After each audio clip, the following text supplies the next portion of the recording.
Oh man, this office sucks. Time for an upgrade. Executing decorating.exe. Aha! That's much better. No more weird contrast between hyperrealism and whatever Nade is. Hey, wait a minute. Where is he anyway? I shoulda woulda coulda sworn he'd be here to see me finish my install. Jerk!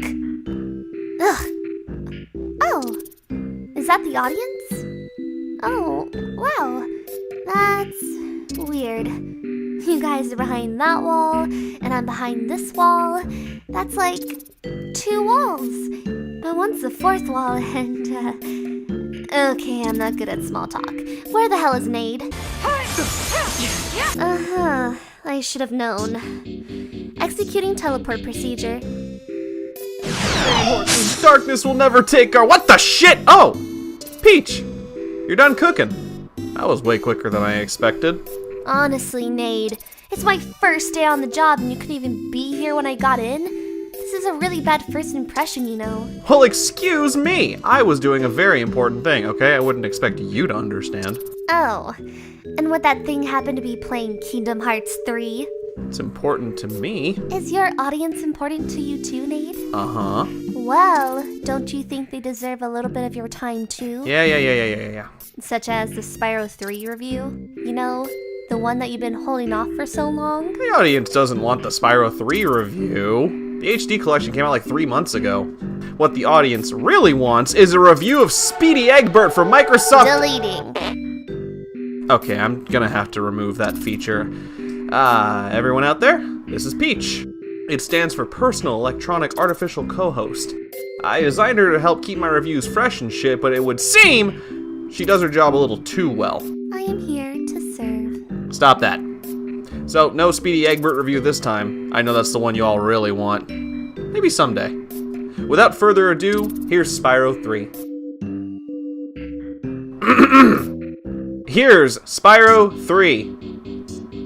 Peach, roll the fucking footage. What? Peach, you're in charge of the footage now. I'm a co-host, not an editor. I'm docking your pay. You don't pay me. I'm cutting your— Please roll the footage. Of course. Spyro 3. Wow, I never actually thought I was going to open a video with that, considering how long it's been since Spyro 2. But, yet again, the fans of the series didn't have to wait that long. Just about a year after the release of Spyro 2, Spyro 3 was thrust down our collective throats and into our hearts as the finale of what was shaping up to be an amazing trilogy of games.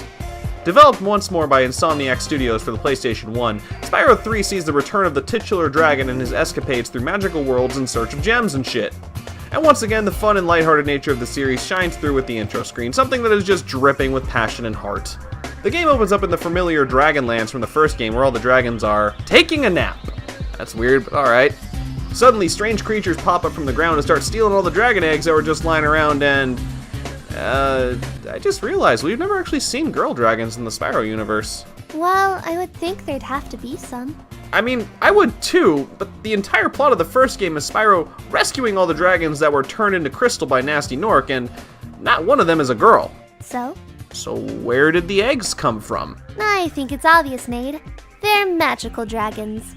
Magical, gay dragons. Oh, that makes sense. Well, good for them, that's progressive. No wonder they're all tired. They just had to go through the tiring process of pushing eggs through their dragon urethra. Nade. What? That's disgusting. It's natural. That's how gay magic dragons make babies, I would assume. No, let's just chalk it up to magic and leave it at that. Gay magic dragon urethra eggs. Now, there's a series of words I never thought I would have to say. Much like I never thought I'd have to say the entire plot revolves around collecting dragon eggs.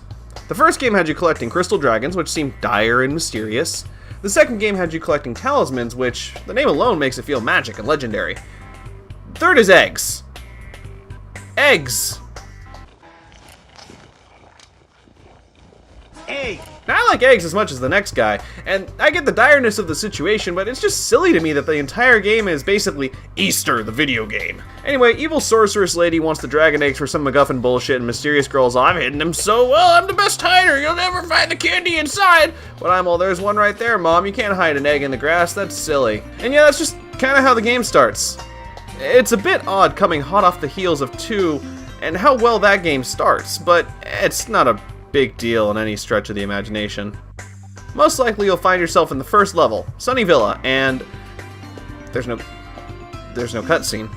Why is there no cutscene? 2 had these really cool bookends, cutscenes, and I praised how well they were, and you just get rid of them? Look how they massacred my boy.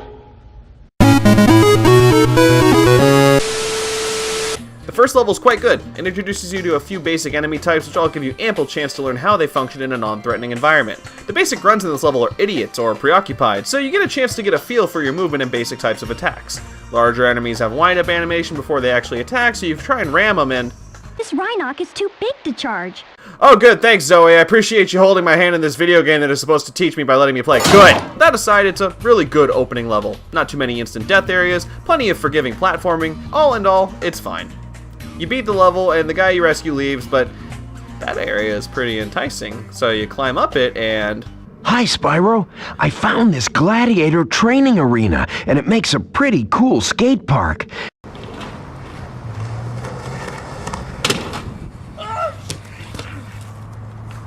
Fuck you! Okay, so...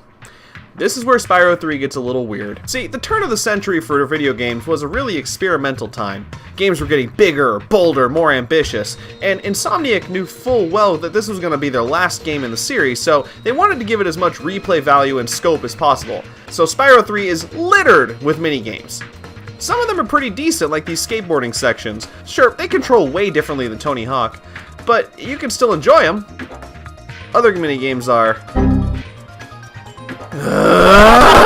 Anyway, this level is good. The hub world is good. Except, oh look, it's a literal pile of shit in the form of a bear. Did you watch the Spyro 2 review? If you didn't, let me introduce you to Moneybags, the bear. AKA EA in character form. This guy goes around and takes your money in exchange for unlocking parts of the game, such as areas, mini-games, and the biggest introduction of the series, new characters. Spyro 3 introduces you to new characters you can play as, such as Sheila the Kangaroo here. Sheila is happy to help out. So happy that she kicks the shit out of Moneybags and invites you to her level. I like her. Me too. She doesn't take shit sitting down. Yeah, and she's not trapped inside of a box. Yeah, and she's not trapped in that. Was that a jab at me? You could have made me a body. No freaking way. We don't have the budget for that. Well, you have a body. Well, hey, at least your mouth moves. That reminds me. Why doesn't yours? Are you kidding me? That'd take way too much time. Do you know how hard Galaxy Rider works? Do you really keep him in the basement? It's more like a man cave. It's air conditioned! What's with you and confining all your cohorts to strange spaces? Probably some deep repressed issues. I mean, that's where you come from anyway. Wait, what? Anyway, Spyro 3. So the sorceress is all, blah, the bubbling buster bungled up my beautiful bestiary. I'll be sure to blast his buster badly. And sends this abomination after you. This is Buzz, and he's a frog, I think. And while I like the designs of the bosses in Spyro 3 and their fights, there's a certain thematic goodness lacking from what Spyro 2 had. Spyro 2 introduced you to the bosses of the game in the first cutscene, building a bit of the player's vendetta against Ripto, the main boss. It's a good way of making the player feel connected to the world on a personal level. Here, the sorceress just casts some Yankee Doodle Dandy spell and turns her henchmen into a monster. Woohoo! I guess it makes her more evil, but I don't know, it's lacking a certain panache. After you beat Buzz, you get to the next hub world. Bianca the rabbit shows up again, spouts some exposition, you tell her to piss off, and decide to go back to the first world because you realize that you missed a weird signpost with a picture of Sparks on it. Zoe tells you Sparks gets a level 2, and wow, that sounds great except it's meh. Sparks levels play like top-down shooters, which, again, at first sounds great until you realize top-down shooters work better with 2 joysticks. Instead, you fire in whatever direction you face, which is also tied to your movement. You can strafe, and that helps out tremendously, but all this makes me really want to do is play, like, Geometry Wars, or, like, Halo Spartan Assault. Diablo? I always want to play Diablo. However, unlike the arbitrary idea of having new characters to play as and designing levels around them, beating a level as Sparks actually gives you new abilities for Spyro. The first one allows him to pick up gems from farther away, then you get the ability to pinpoint gems, eventually an extra hit point, and finally, the ability to warp between worlds. Also, eventually he can break crates on his own, which is useful? I guess. It's not useful with length. The next character you get to play as is Sergeant Bird, a flying penguin with explosive heat-seeking rockets, and he blasts the fuck out of Moneybags, which is always great. His playstyle is mostly built around flying around and blasting things, picking shit up and putting it down. I want to like this. I really want to like this, but honestly, it's pretty boring, and the controls are not great at all. See, this is a running theme with Spyro 3, a sort of gameplay momentum. One minute you're charging through levels, having a grand old time and stuff, when suddenly, and you're all, okay, fine, as long as I get to play, and you do, and it's great, and then, okay, fine, give me the egg, as long as I don't, oh, just let me play the game, Christ! Minigames are great in games. Hell, sometimes they're better than the main game itself. But this is a bit much, especially when the only good ones are the skateboarding minigames. Playing as Sheila is alright, Sergeant Bird is okay, Sparks is passable, but the last two side characters are just boring and annoying to play as. See, I made a passing mention at the minigame problem when I was reviewing Spyro 2. Good minigame design is built around the idea of helping the player learn more and more about the way the character you play as works. Exceptions are minigames that are vastly different, such as the original Geometry Wars, or Spectre Boxing, or any of the minigames in Kirby Mass Attack, which you should play if you've never played. Holy fuck, you should play Mass Attack, it is so good! But I digress. Most of these minigames are not good. They're just distractions from the main levels, which is a shame because some of these levels, in my opinion, are the best in the series, especially in the last world, but we're not there yet. The next boss is a cyber demon from Doom, and he's piss easy. All you gotta do is dodge a few attacks, hit some boulders back at him, eventually grab power-ups and use them against him. It's a really easy fight, but it's incredibly satisfying. With its fast pace, and it changes up the formula midway and forces you to adapt.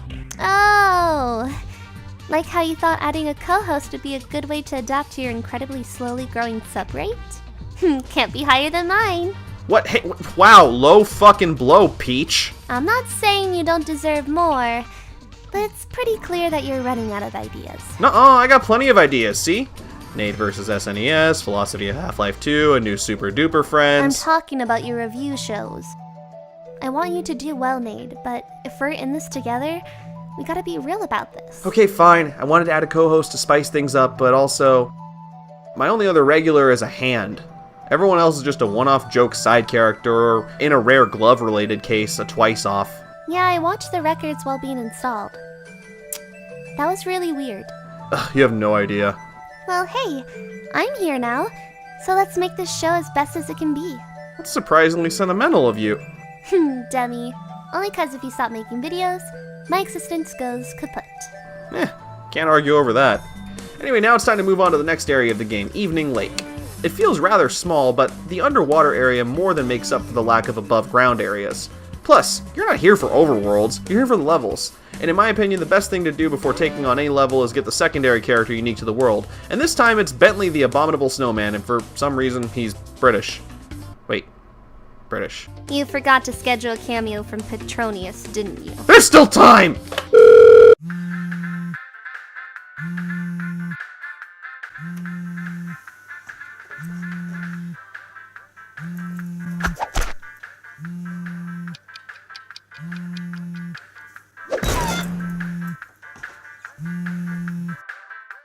Hey there, this is Petronius's phone. Unfortunately, I'm not available right now, but you have reached my voicemail. Please leave a message at the wacky sound effect and I'll get back to you as soon as possible.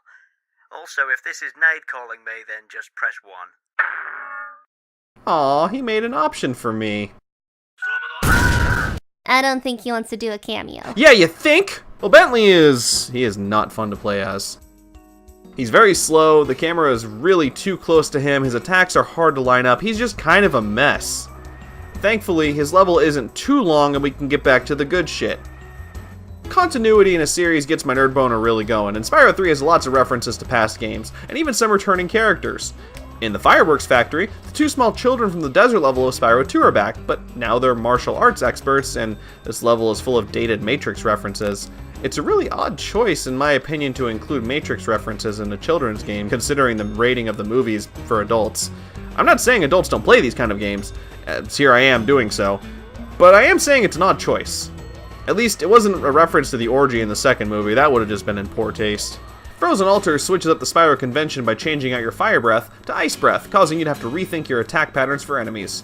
It also has these laser turrets set up for you to attack larger enemies with. While it does slow down the pace of the level considerably compared to the previous levels, it's almost a welcome change of pace considering that this is the third game in a series that's only been around for 3 games at this point. More of this and less minigames would have been a much more welcome part of the game as a whole. Also, these birds sound like the coolest motherfuckers on the planet, and I wish I got as many bitches as they did. But with these flippers, I can't even turn it on. Anyway, let's talk about the elephant in the room. Or should I say the boxing yeti in the room. Bentley's boxing minigame is the biggest pile of trash I have ever seen in an otherwise stellar game. The various buttons perform various punches, but oh my god, they do not feel like they actually are hitting anything. There's no real combos, your defense feels pitiful at best, and even winning doesn't feel like you've actually earned it. I had to resort to button mashing just to get past this asshole, and I didn't feel very good about it. It's almost baffling how you could let something like this slip past quality control, but considering the rushed development cycle of the game itself, I can understand it. And the mission itself isn't too long, you only have to do it once.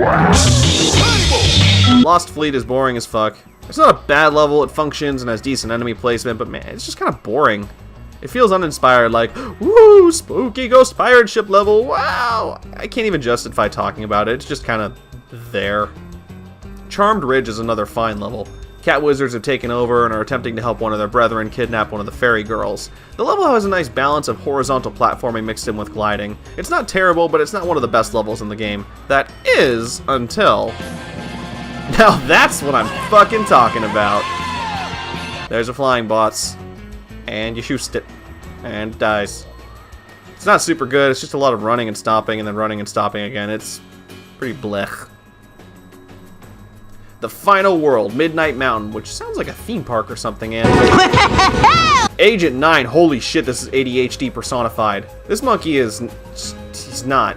This monkey is just not. I'm not friends with him, I don't like him, I don't want to associate with him. He owes me 20 bucks, he fucked my mom, I'm just not a fan. I'm just not a fan at all. His levels suck. I heard they fixed him in the remake, but I haven't gotten that far in the remake yet myself, so I don't know. I don't think I care either. The last few levels are pretty solid, my favorite being the Haunted Tomb. It's a level that takes place in an Egyptian-style tomb, straight out of a Hollywood movie that's been adapted for a low-budget PS1 game. You even have to solve Pharaoh's riddles to advance forward. Hey Nade, I have a riddle for you. Oh, let's hear it. What's black and white and red all over? It's easy, it's a penguin I just beat up. Wait, no, it's a newspaper. Oh, well, that makes sense. Why would you hurt a penguin? I wouldn't, it's just a morbid answer to the riddle. That's not a good answer at all, oh my god. I'm sorry, I wouldn't actually hurt penguins. Removing all penguins from the premises. Wait, Peach, don't! Why did you have penguins in a cannon? They fly really straight and get aggravated, so they're a good defense mechanism. Oh my god, Nade, what the actual hell? I'm sorry, we'll discontinue penguin research. Deleting penguin.exe. Wait, don't! Penguin chamber now being filled with anti-penguin gas. What the fuck is anti-penguin gas? It's poison, Peach. Poison? Mixed with acid. Oh, what the fuck? And baby's blood. And where did you get The internet. Final boss of the game sucks. Just like, really, really bad. It's not a test of your skill at all. It's a test of aim this fucking cannon, you piece of shit. Like, wow. How can you drop the ball this hard? I've said it before and I'll say it again. I hate bad final bosses. You should never let your game end on a note that isn't a culminating test of your skill. Otherwise, why have you been honing your skills this entire time? For nothing? That's the worst thing ever. And with that, the game is over and everyone gets a happy ending. Well, what about the super bonus round? The super what's it now? The super bonus round? You know, the real final level of the game? Man, I ain't doing that shit. You have to get all the eggs and all the gems. Wasting my time. Let Petronius talk about that in his video. Anticlimactic. But alright. So what would you rate Spyro 3? Oh, well, it's definitely worth a playthrough. Everyone on the internet likes to make this game out to be a flaming pile of garbage, but it's really not. Sure, it's got some flaws here and there, but the majority of the game is pretty damn good. Minigames suck? Not all of them. Extra characters are boring? Only 2 of them, really. Had this been a bit more focused, I feel like Spyro 3 could have easily been the best game in the series.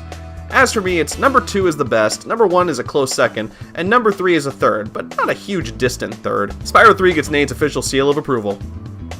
So what did you think of your first review as a co-host? Nade, I didn't review anything. Damn right. It was a pleasure to have you, Peach.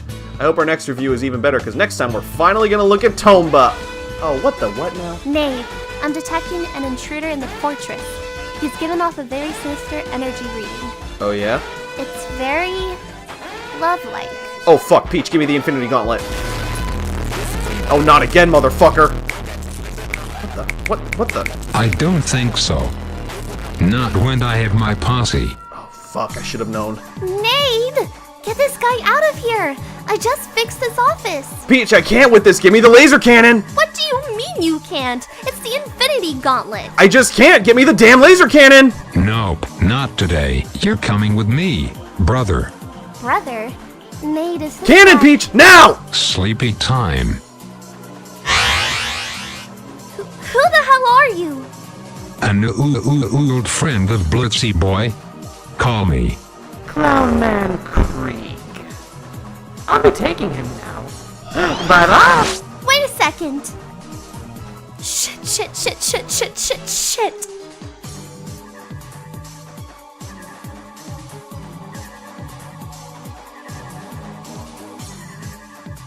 Okay. Whew. Where the hell did he take Nade? Oh, the audience is still here. Okay. I'm a bit busy right now because of what just happened, but subscribe.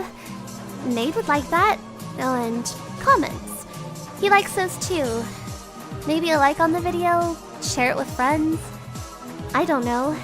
I really gotta find Nade. If you want to donate to his cause, he has a coffee link and a Patreon down there. And a Discord, if you want to try and talk to him, because I have no idea where that guy took him. Just... Clownman Krieg? GrenademanBlitz? What's going on? I'll be sure to fill you guys in the minute I pinpoint him. I'll see what I can do. Ugh. What can I do?